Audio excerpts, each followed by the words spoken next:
Keeravani sir గురించి మాట్లాడదాం.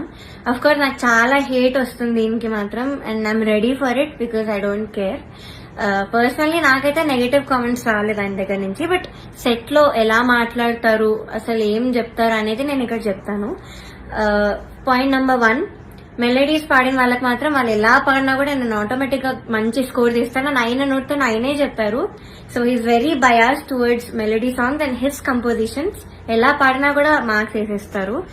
ఆయనే కాదు, అక్కడ ఉన్న సునీత గారు, చంద్రబోస్ సార్ కూడా, వీళ్ళందరూ కూడా అంతే. వాళ్ళ సాంగ్స్ పాడితే మాత్రం స్కోర్స్ ఆటోమేటిక్ గా మంచిగా వచ్చేసాయి. సో ఇది point number 1.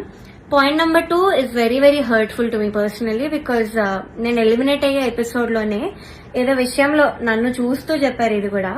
So the thing is, నేను మీ అందరికీ తెలుసు సూపర్ సింగర్ లో నా ఫైనాన్షియల్ సిచ్యువేషన్ గురించి కానీ అంతా బయట పెట్టాను.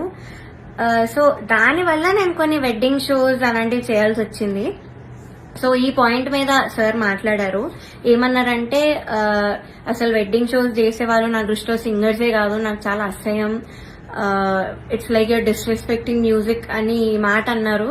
చాలా చాలా బాధ అనిపించింది. అదేంటి అంత స్టేజ్ లో ఉన్నాయని ఇలా మాట్లాడారేంటి అని. సో ఇదొకటి, నన్ను చూస్తూ మాట్లాడారు ఇంకా. So it was very hurtful. Point number 3, so third వచ్చిన వాళ్ళకి ఆయన 1 lakh ఇస్తా అని చెప్పారు. 4th ప్రైజ్ వాళ్ళకి మూవీలో సాంగ్, అండ్ 5th ప్రైజ్ వాళ్ళకి ఆయన గ్రూప్ లో చేర్చుకుంటామని చెప్పారు సార్. సో ఇది ఎలా చెప్పారంటే, 5th ప్రైజ్ వచ్చిన వాళ్ళకి నా దగ్గర కొంతమంది రోజు వచ్చి చాకరీ చేస్తూ ఉంటారు, వాళ్ళ ట్రూప్ లో జాయిన్ చేసుకుంటా అని చెప్పారు. ఇలా చాకరీ అనే వర్డ్ వాడారు. అంటే ఇది డిస్రెస్పెక్ట్ఫుల్ కాదా? ప్రొడక్షన్ వాళ్ళు ఎస్పెషల్లీ అవుట్ ఫిట్స్ విషయంలో మమ్మల్ని బొడ్డు కింద కట్టుకో, సారీస్ ఇచ్చి కింద కట్టుకో, ఇలా ఎక్స్పోజింగ్ చేయన్న వేలో చెప్పారు.